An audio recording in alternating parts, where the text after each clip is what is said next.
Hey there, everyone. It's Dr. Susan Pierce Thompson, and welcome to the weekly vlog. And this week we're interviewing Dixie King, who is a bright lifer. And you just said something to me that was so sweet. Say that again, Dixie. It was, That when I started Bright Line Eating in October of 2015, it never occurred to me that I would be interviewed on camera by Susan Pierce Thompson. So that's a pretty exciting little road mark. well, there you go. And I was coaching you on a coaching call recently, and I heard snippets of your story, and I said, oh my gosh, could I interview you for the vlog? And that was a little while ago, and here we are. Yeah. So, Dixie, tell people about your background. In particular, you come from pretty big numbers, right? You've lost quite a bit of weight. When did you first start gaining weight? Yeah, I started gaining weight when I was 3 years old. And I Mm. think if I had been older, it would have been drugs or alcohol, but food was what was available when I was little. And there was a lot going on in my life at that time. And I was always overweight, at least minimally, my entire life. I was never I don't ever remember a time when I felt like I was at a quote unquote normal weight or the right size body. And ironically, I ended up doing my doctoral dissertation work. I'm a cultural anthropologist on eating disorders. And this was before I ever gained a really significant amount of weight. And that was really interesting because right after I started gaining weight and I ended up morbidly obese. And I ended up spending over 20 years at between 280 and 300 pounds. I think my top weight was 313 pounds. And what Wow. was really interesting is that in my doctoral work, I realized looking at some of the cultural issues around eating disorders and around how women are impacted by them, one of the things that we do as we gain weight is we disappear. We stop having credibility. We stop being seen by people or taken seriously by people. And I wasn't going to let that happen to me. So even though I tried desperately to lose weight, and I was never one of those people who yo-yoed, I was never able to lose the weight ever. And so I just kept going up. And what I did is I made it the basis of diversity training. So I was doing diversity training, and instead of talking about gender and about race and ethnicity to begin with, I started talking about body size. And I would Mm. walk into rooms at 300 pounds and I would write the word fat on the board and I would ask people, what's the first word that comes to mind? And I would watch their eyes pop out of their heads because I'm standing there 300 pounds asking them to tell the truth about how they feel about the word fat. But I was not going to be minimized by my weight. Ironically, it's such an oxymoron, but I wasn't going to be minimized by my weight. I wasn't going to hide. And it was sheer bravado because I had no self confidence underneath it all. But I put on a great show. I'm a good actress. Mm. So anyway, So it was great. powerful. It was not good. Most definitely. At what age range did you gain the majority of that weight? And do you I remember gained my why? weight between in my early 30s, and I stayed that way until I found Bright Line Eating when I was 59 years old. So almost Do 60. you remember what happened in your early 30s that you put on all that weight? Well, if I'm honest, I think it's because I returned to my hometown and started a business here, and I knew that I was cutting myself short, that I could be doing other things with my life, but somehow I felt like this was a place where I could function, where I had some family support at that time. My dad was still alive, and it was a small pond, and I could find a place here and make it work. And so that was what I did. But I was chronically unhappy. I had some very unhappy love affairs. I had just struggled with the horrible self hatred that we feel when our bodies are out of control. And I heard somebody say something yesterday, and I want it to be my mantra from now on. She said, I don't have a body, I am a body. That idea of owning fully my sentience, if you will, my humanity, my body, and owning it and loving it is such a new concept, even after all the work that I've done. And I've done a ton of work over the years, a lot of therapy, Mm. and still struggled. And I was truly at a point of despair. I had given up on personal relationships. I had constructed a life that worked for me and that was successful on the outside, but It was interesting that the greatest compliment people could give me at that time is, gee, when I look at you, your weight isn't the first thing I see. How sad that people have to say that. How sad that that was the best thing that I could hear, because I was so conscious of my body all the time. Yeah. And it did limit me. Although I was hiking, I was doing all kinds of other stuff, even at that weight, just struggling to push through, but always having to achieve and just feeling that desperate need to do more, do more, do more, and somehow prove my worth. And that's it's a hard road. Dixie, help me understand how saying I don't have a body, I am a body feels empowering to you. Because when I think of that, I have a part of me that says, but I have, or I am a mind and a heart and a spirit. So I don't want to think that I am a body, like I am just a body. So help me understand how you're thinking of that. My mind, my heart, and my spirit, my energy, my essence is housed in this body. It's my home. And that's what I mean by it is that, I am my body. And when I abuse it, when I reject it, when I discard it, when I hurt it, when I harm it, I am hurting and harming my essence. I am not only my body, but my body is my house. It is my home, and I'm trying to honor that. And as you know, and I know we'll talk about a little bit later, I had some hard lessons in that regard. Yeah. Yeah. So thank you. So take us to how did you find Bright Line Eating? Yeah. Interestingly, it was the urban monk Pedram Shojai was talking No about way. yes, he was talking about your program. This was after you had just started. I think you started early in 2015, and I got into the October boot camp, and I was really fascinated because I've been in Overeaters Anonymous off and on pretty successfully, actually, when I lived in the Los Angeles area. But when I moved to my hometown, the only people in OA were people who were still anywhere from 40 to 200 pounds overweight.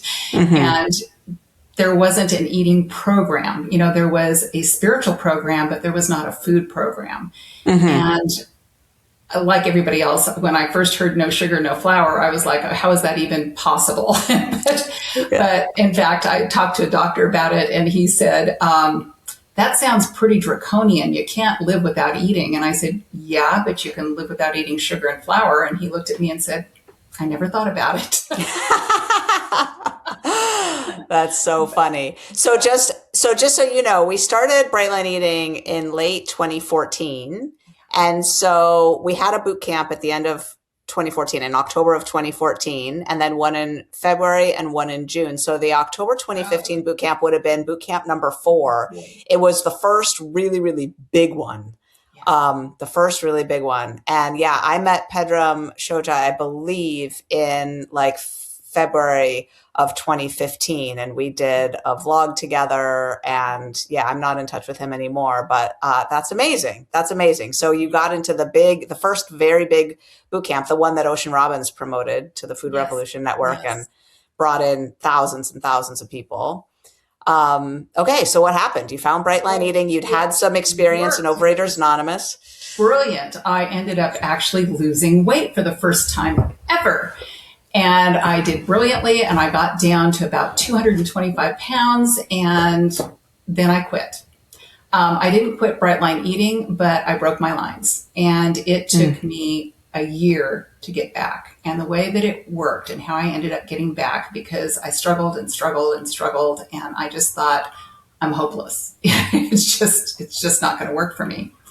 And then I was driving to my sister's in Arizona. It was an 8-hour drive. And it was 2 days before Christmas in 2016. And I listened to every boot camp recording on that 8-hour trip. I just saturated myself. Just binged the whole boot camp. And I got to my sister's, and I spent Christmas completely 100% within my bright lines. And I didn't look back. And I ended up losing a total. I actually ended up losing a little bit too much because I do have quite a lot of skin. Having spent over 25 years morbidly obese, one does. And I ended up losing 170 pounds total. And Wow. I ended up regaining about 10 pounds, and that put me right where I should be. I'm about 10 pounds above that right now. But yeah, just finding, I mean, the whole idea. I just want to say something about body dysmorphia here, because when I was at 300 pounds, I would look in the mirror and I would not see 300 pounds. And when I would see a photograph of myself, I would be stunned. I would be horrified and shocked, because when I looked in the mirror, that wasn't what I saw. Interestingly enough, today, 160 pounds lighter, I look in the mirror and I still see the same body that I saw 150, 160 pounds ago. I do not see myself as in a right size body. And when I see the photographs, I'm like, wow, that's amazing. So body dysmorphia is a real thing. And I think some of us don't recover from it, or it takes a very, very long time. I know that when I look at myself in a video recording, I'm just like, wow, that's amazing. You know, I look like a quote unquote normal person. Well, you know, when I started studying overeating, and I started studying eating disorders, it wasn't normal to be overweight. Unfortunately, thanks to the standard American diet, our SAD diet, you know, what, more than 50% of us are overweight now, significantly overweight. And as much as I want to agree that we don't want to vilify our bodies and we want to celebrate our bodies at whatever size they are, there is a health related component here. And I really kind of learned that the hard way. But I don't want to pretend either that it was a perfect journey or that I stayed within my bright lines perfectly the whole time, because I didn't. I will say it's been years since I've had sugar or flour. I think once accidentally I took a sip of something that had some sugar in it, was shocked and appalled. You know, it's like, oh my God. But it tasted horrible. And so the beauty is that when I stay off of that stuff, it doesn't even look like food anymore to me. So other people around me can be eating it and I can remember what it tastes like, but it just doesn't call to me anymore. And so that kind of freedom is incredible. Where I still struggle on occasion, I struggled recently with it, is with quantities. And so ironically, it'll be vegetables and fruit. It won't even be hardcore stuff, because I have an autoimmune condition. So I eat almost no grains. I eat oatmeal is the only grain I can eat. And so I have some real limitations in my diet. I don't overeat protein. I don't overeat grains. I don't overeat anything except fruits and vegetables. But let me tell you, you can still gain weight overeating fruits and vegetables. Those bright lines are there for a reason. So You can. And what do you do to support yourself when you find yourself overeating, when the quantities bright line is feeling hard for you? usually, as you know, it's interesting. I'm taking Align too, and I will say, you know, looking back. Usually it's when I am stressed out and I am letting my habit stack fall away, because I have a very intensive habit stack in the morning, and it includes it includes journaling. And I am absolutely adamant. I never miss a day of journaling. It includes usually listening to the accountability call while I'm getting dressed, and that's at 5:30 a.m. my time right now. It's very early. And then I have some brain games that I do because I have a sister with Alzheimer's, and I'm doing everything I can to keep my cognition strong. And then I also meditate. And those are the things that really set my day up. So I get up at 4:30 in the morning so that I can do all of that. And that's, it's been crucial to me. And as long as I keep that habit stack sacrosanct, I usually do very well. I've also discovered something interesting about myself, because I'm not a religious person, but I definitely consider myself a spiritual person. I've learned lately that I don't commit to God. And the reason I don't commit to God is because then I have to keep it. And the recognition of that was kind of shocking to me. It's like, I will not do the ultimate betrayal here. And so I will have days when I sit there and say, okay, I'm not going to commit today because I don't know that I can keep it, but help me because I want to keep it. And so I ask for the help when I can't make the commitment. That's what I do. Interesting. Have you tried having like a ceiling and a floor for your morning habit stack? So, have you tried that? So, for people listening who don't know what that means, a ceiling would be the maximum and the floor would be the minimum. So, having the full habit stack would be the ceiling of maybe, from 4:30 in the morning all the way to 8:30 in the morning or something. You've got things back to back to back to back. Whereas if you're more stressed or time is tight or you have to catch a plane or something, Right. you might, journal for 10 minutes instead of 30. You might meditate for 1 minute instead of 20. You might, et cetera, and have a condensed version. You've tried that. Does that help? Definitely. It does. Yeah, I'll journal 1 page instead of 3 pages because normally I just write 3 pages, however long it takes. If Morning I find pages. myself Yeah. distracting myself, then it takes longer, obviously. So I try not to distract myself. So Yeah. I'll do my 1 page. Yeah, I'll do 5 minutes instead of 30 minutes of meditation. Yeah, exactly. And lately I have fallen off my meditation practice. And so I'm just starting to get it back and solid again. And it really is interesting to me how all of those things really conspire to help provide the foundation that I need to be okay with myself during the day. And I do have a mastermind group that is phenomenal, that helps a lot. And I have buddies that I can reach out to, which is really helpful as well. So all of the above. So, what's your bright line eating journey been like for the last few years? Okay, well, I think we talked about this on the coaching call because I was in deep gratitude, and that's the place I really live these days because 3 years ago, actually about 3.5 years ago, I was through my work. I own a small business that I'm bringing to an end this year, as a matter of fact, finally. Wow. But after 29 years. But I was working literally for 3 months. I was working 12 hours a day, 7 days a week. And at the end of 2022, I felt something break in myself. And then in March of that year, I found out that one of my two best friends was dying. And I went to visit her in April. We thought we were going to have more time than we did. And I ended up basically with her the last 5 days of her life around the clock. And I thought I came out of that okay. But a few months later, I was hiking up in canyon country, feeling at the top of my game, 68 years of age, and able to hike at 7,000 feet and, hike 1,000 feet at a time. And I have an incredible picture of myself at Capitol Reef National Park at Hickman Bridge, just celebrating my life and so grateful for the fact that I had this. And 6 weeks later, I was wheelchair bound and had no feeling in my hands, my feet, or my legs. I couldn't walk. I couldn't hold a spoon. I had exactly one finger that I could use, and it was this finger, which the irony of it does not does not escape me. For those who are listening on the podcast, she's pointing to the middle finger on her right hand. So, so just in case you want to give the universe the middle finger, you have one appendage left. One finger to do it with. Exactly. Literally, I was hospitalized. Nobody could figure out what was going on. I had an autoimmune condition, and I had had it for 10 years, but it had been in remission. And nobody put two and two together. I kept saying I have an autoimmune condition. I had just moved to central Arizona, and where I live, there's not a lot of breadth or depth to the medical system. It took a specialist in Phoenix to finally 4 months later figure out what was really going on.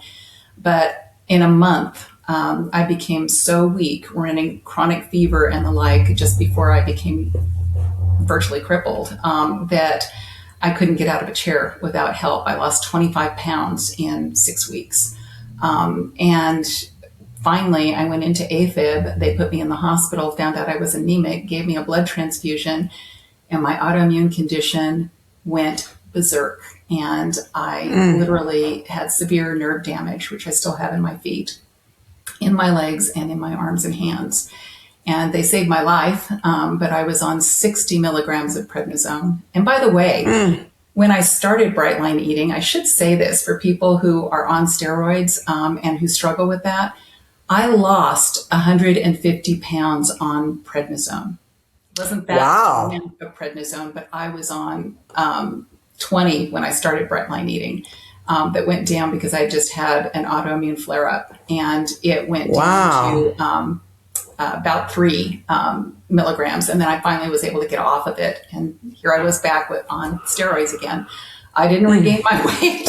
So, I was very fortunate in that regard. But I have a form of vasculitis that's called polyarteritis nodosa. It's very, very rare. Lucky me, couldn't have bought a lottery ticket, but instead ended up with this. And for a week, I was hospitalized, and then I was put into a rehab facility where I stayed for a month. And literally, this is how work obsessed I was, Susan. I had my computer with me in the hospital, and I was writing reports that were due for my office with one finger of one hand because that was the only use I had. I couldn't zip pants on. I couldn't pull pants on. I couldn't walk. I couldn't use my wheelchair because I couldn't grip. I couldn't do anything, but I sat there and finished those damn reports. I actually had a doctor walk in and look at me and say, "You do realize that you're very sick and that you are in a rehab facility, do you not?" And I said, "Yeah, and I'm not going to lose my business or my life over it." And, and I did it. Now, that was insane, and I realized that looking back. But what was, I think, part of who I am, and I don't know where this comes from, but I am grateful for it. There was a part of me that never, ever considered the possibility that it wasn't going to be okay. And that's, I think, the nature of faith for me is less a religious concept of faith than it is the belief that somehow there's a reason behind everything that happens. I had one moment sitting in a wheelchair, unable to wheel myself anywhere after I'd been in the dining hall. And by the way, I fought to keep my bright lines throughout that rehab facility. The nutritionist had to come to me, and they went out and bought plain yogurt and bright line foods so that I could stay clean, because I was going to ask, there what was happened to your flour and food? sugar in everything that they served. And I asked, people are in recovery here. Why are you serving this? And she laughed and she said, "Dixie, we've tried to serve totally healthy food and people will not eat it." And I was like, oh my God, I watched people who were morbidly obese while I was in that facility struggling, not able to regain their mobility, not able to stand up. They had me in there learning how to stand up with a walker. And if I had been hauling up 200 more pounds or 150 more pounds than I was hauling up already, I wouldn't have been able to do it. Yeah. So bright line eating set the stage for me to be able to recover. But I did have one moment sitting in that wheelchair when I hit absolute despair. And I thought I had hit despair in my life before. I had never hit despair. I mean, for one moment. But I did something I don't think I had ever done before, Susan. I'm going to cry saying it. I sat with the feeling. I let myself feel that despair all the way down to my gut. And it passed. And I couldn't believe that it passed. And I couldn't believe that there was that part of me that knew somehow I might never walk again. I might never be able to hold a spoon again, but that I was somehow going to be okay. And I just kept on keeping on. I did something I had never done before. I asked for help. I was always the person who helped everybody else. I wasn't the person who asked for help. And I wrote to friends. All of my friends were not where I lived. They're all over the country. And, there are people from graduate school and people from my childhood. And I wrote to people and I said, I live alone. And in order to stay in my home, I have a nurse that can come in during the day, this was at the beginning of September, at the end of October. But until then, in order to stay in my home and not have to give it up, I need help. At that point, I was able to actually stand on a walker. I could get myself into my walk-in shower and sit down and shower.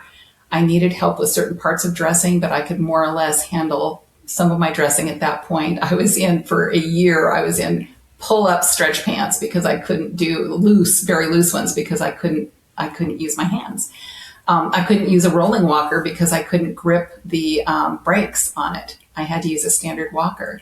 I remember sitting in the car at the grocery store watching people. Well, my friend was in the store shopping for me and watching people walking to and from their cars and wondering if they understood how privileged they were to be able to walk. And just, it was quite an experience. But I wrote to these friends, and by golly, 8 of them split up the next 2 months, and they flew in from all over. I had somebody from South Carolina. I had somebody from Washington State. I had a bunch of friends from California who flew in and spent anywhere from 4 to 12 days with me round the clock, helping me so that I could stay in my home. And at the end of that time, I was actually able to, with the help of a retired nurse through the Unitarian church I belong to, she would come in during the day and prepare my meals for me and clean the cat litter. Those are friends, by the way. People who will come and clean your cat litter for you, those are friends. There's a good definition right there. Yep. But it just, the fact that people came through like that was just stunning to me and humbling to me. And I have 2 nieces that I actually moved to Arizona to be closer to. They're the ones who are going to be stuck with me when I can't take care of myself. And they were sitting with me one day in the rehab facility. And I said, I didn't come to Central Arizona to be a burden on everybody. And I am so sorry. And one of them turned to me and said, Dixie, I'm going to be harsh here. You've lived alone way too long and you don't get what family is. You don't have to earn our love. We love you. You are part of our family. So just shut up and stop that bullshit. And it was like, okay. I was just stunned.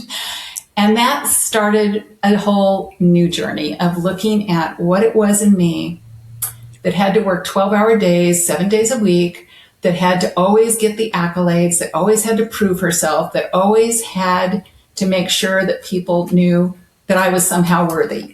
And the only person I was trying to prove that to, I finally realized, was me. Nobody else cared. People either loved me and liked me, or they didn't like me and they didn't love me. But really, the only person that I was trying to prove anything to in the end was myself. And what a shocking awakening that was. And if there's one thing, there's a saying that God does for us what we cannot do for ourselves. I would have worked the way I was working until I dropped dead, until I fell out of my chair. And this disease stopped everything for me. And it took me a year to get to the point where I could use a rolling walker with ease. About a year later, I was able to move to a cane. I live in an area that has some trails, dirt trails and the like. I had my rolling walker on those dirt trails walking because people would look at me and say, what are you doing? And I was like, I'm coming back. I'm getting back to health. My specialist in Phoenix recently, I just saw him. He said, my God, he said, you are a walking, talking miracle because most people don't come back from this. And I have 95% of my hands back, which is amazing. You have 95% of the use of your hands back. Yeah. Amazing. It is. It's stunning. And I have 70% of my feet back, but I have a great photograph of myself in Arches National Park last April. I actually hiked a few miles with my 2 nieces in Arches National Park. And I had to go up Slick Rock on my bottom, pushing myself up backwards, but I was able to do it. I had my 2 poles and I hiked. And the whole idea, because I just stood there at the top of one summit and just cried because I honestly didn't know if I'd ever even be able to go back to a national park again, much less hike in one. And Canyon Country is my soul place. And it's where I go for renewal. And to be able to go back and to be able to share that moment with my 2 nieces who were incredibly supportive was just stunning. And I want to bring this story home just to say that I really credit Bright Line Eating with the fact that if I hadn't had it and this had happened to me, I'm not sure I would have recovered. I know that my food helped my body.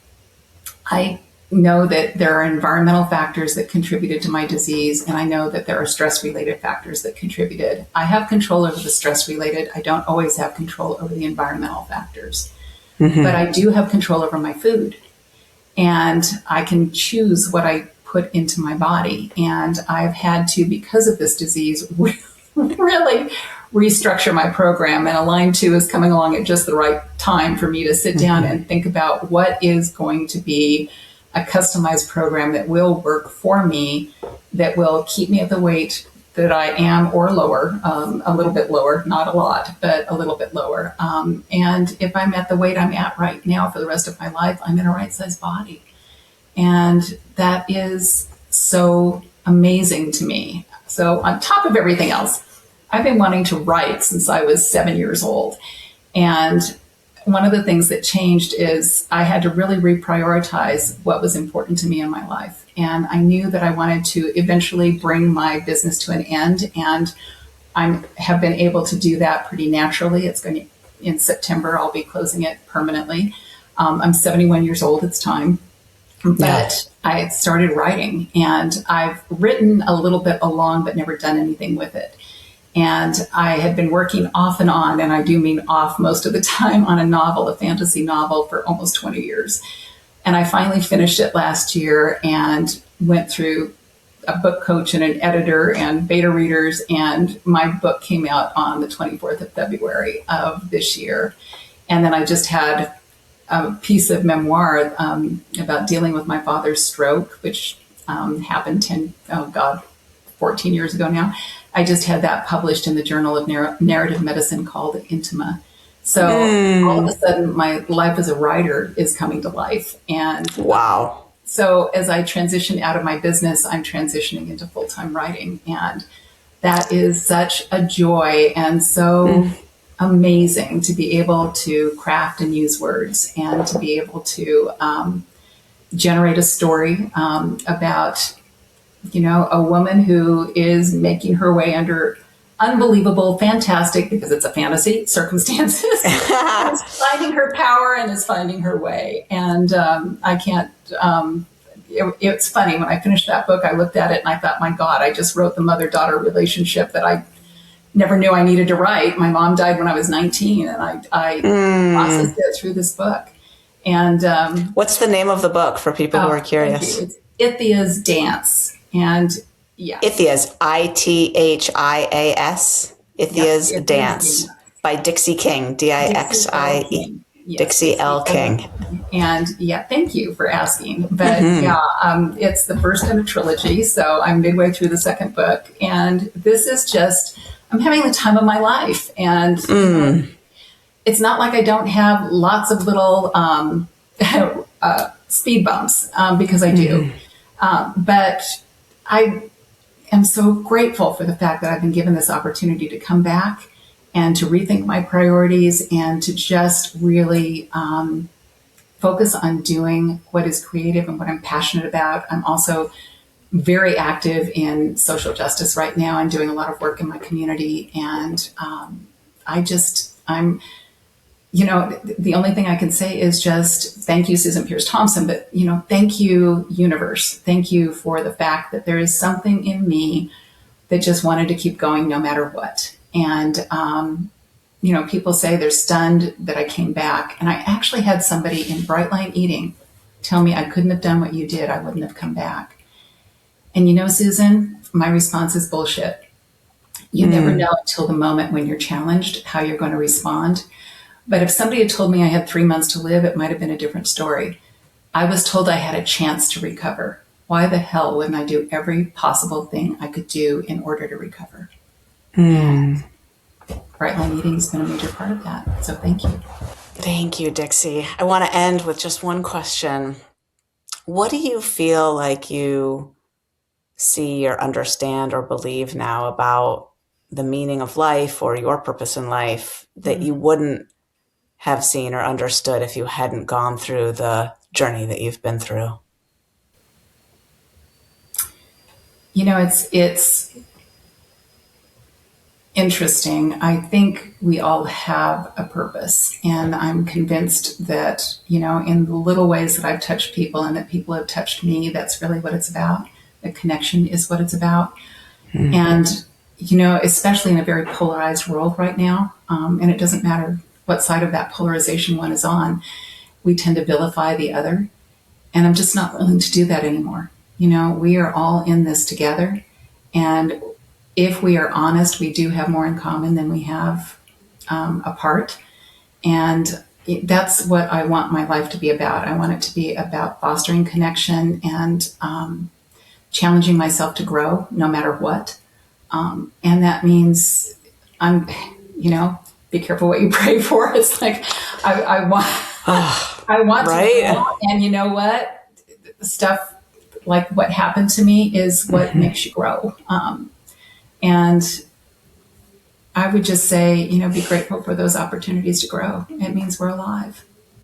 Yeah. Dixie King, thank you so much for being on the weekly vlog. Congratulations. We really appreciate the Yeah. time. That's the weekly vlog, everyone. I'll see you next week.